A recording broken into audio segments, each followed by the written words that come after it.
Let's talk about empathy. Empathy, I consider to be something that's massively misunderstood. In the world we live in today, we live in a time of profound disconnection. That what is considered ordinary today, in my view, is an abomination of the human experience, where we have a DSM-5 that is 6 inches thick, and we're told that we have all of these hereditary and genetic disorders that are impacting brain chemistry. But if you really take a look and you were to consider the biology involved in altering the genome of seemingly every man, woman, and child today as a way to explain these physiological anomalies that are being attributed to chemical imbalances, you have to start to really wonder about what's really happening here. We have nearly every man, woman, and child sleepwalking around, reliving their childhood and projecting it into reality. And in my view, all that's really missing is that we have obscured or omitted from view the truth that this was not the way that human beings were designed. Human beings were not designed to be working robots filled only with the knowledge required to execute a job or profession within a system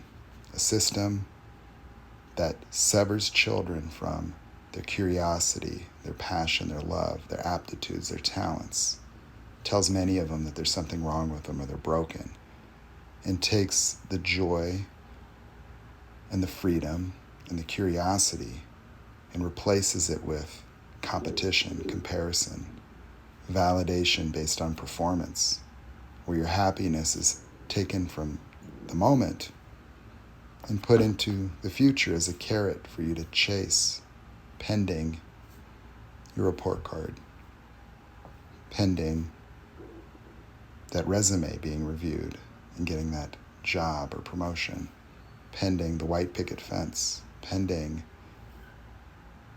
the income required to hopefully provide you with enough money to get the material prosperity that you believe is going to create your happiness or your fulfillment. And the truth of the matter is the natural way in which people learn is generative and creative.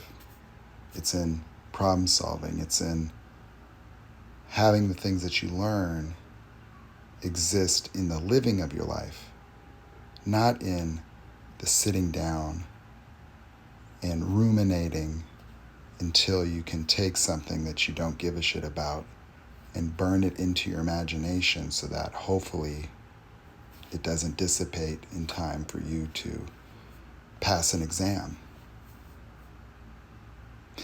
That's the tree of knowledge, the tree that imperils us and imbues us with significance and identity.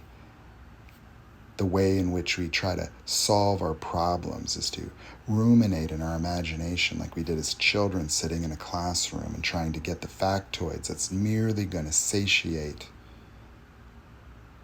our need to try to figure out what's wrong with us, only to figure out a week after finishing the latest book or sitting down and talking about your problems and feelings with someone, to have that same trigger happen again, sending you back to the drawing boards.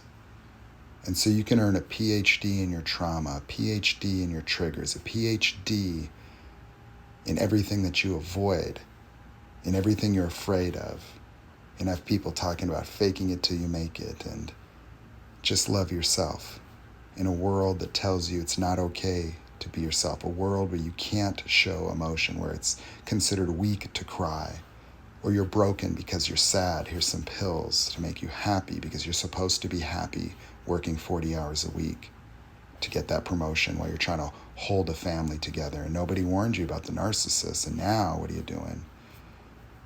Your dream has now become a nightmare in a world that didn't even articulate that these types of people existed. A world that taught you how to read and write, but didn't teach you how to communicate. A world that taught you how to compete, but didn't teach you how to love. A world that taught you you're only valid if you perform. You're only valuable if somebody outside of yourself agrees. So we'll give you an award. We'll give you a certificate. We'll give you a pat on the back. We'll give you a promotion. We'll give you a fuzzy sticker as a child to take home and show your parents.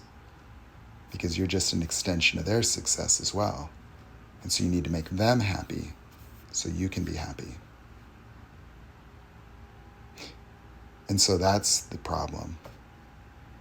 Is an abomination, something you don't see in nature. Is there a DSM for nature? Do we find animals ruminating, insects, lions, tigers, bears, and birds and bees? Never. Oh, well, it's because they don't tell each other that they're not good enough or broken, or if you don't do a good enough job as a cheetah, then you should sit this one out because you're a failure. You ever see a cheetah miss a kill and then start wondering whether it's good enough or not, or if it should continue, or just be a failure and sit this one out? You ever see your dog wonder if it's good enough to go and hump the other dog? No. Well, they just don't have a society that severed them from nature, eliminated the community, put them in boxes, left them with the other mentally ill people to raise them, and adapt their whole personality to merely surviving negation, surviving devaluation, pleasing other people, making them happy, learning not to say no, not to raise your hand. You can't be wrong. If you're wrong, then there's something wrong with you. You got to get it perfect. Your identity is going to be where your GPA lands in comparison to other people. So in a world where you're taught to compete, you're taught to differentiate, distinguish, to discriminate yourself, to segregate yourself from, to find identity in what makes you unique and different, it's no mystery that when it comes to your healing, you got to find a community to find out why you're the same. We got all these people saying the same thing in their mind. I'm not good enough. I'm broken. There's something wrong with me. And yet nobody's standing up and saying, is that a problem? Is it a problem that every man, woman, and child is walking around this planet pumped up full of caffeine just so they can be motivated enough to go to a fucking job, to get a pat on the back? Is it a problem that we're so disconnected we can't see that we're the same? That you're sitting here thinking you're broken, failing to realize that every single person you know thinks the same thing, and they've been told that they can't share their ideas and feelings, where people all echo the same nonsensical misinformation that they got somewhere else and their own ideas don't matter or count, where you got to be an expert to have an opinion or sit the fuck down and shut the fuck up, where you're not even allowed to think for yourself anymore? That's the problem, is that we're training people to not think. Because you know what? Thinking is very scary in today's world, because if you started to really think about what's going on, it might compel you to want to do something about it.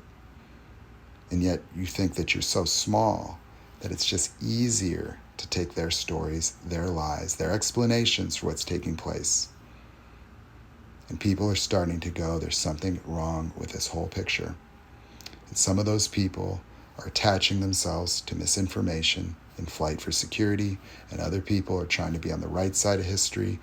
But the bottom line is that this version of life, this version of the modern human experience, is an adulterated experience that was engineered willfully, where they have purposely stripped our empathy, our compassion, our love, our community, and our capacity to connect and empathize with one another.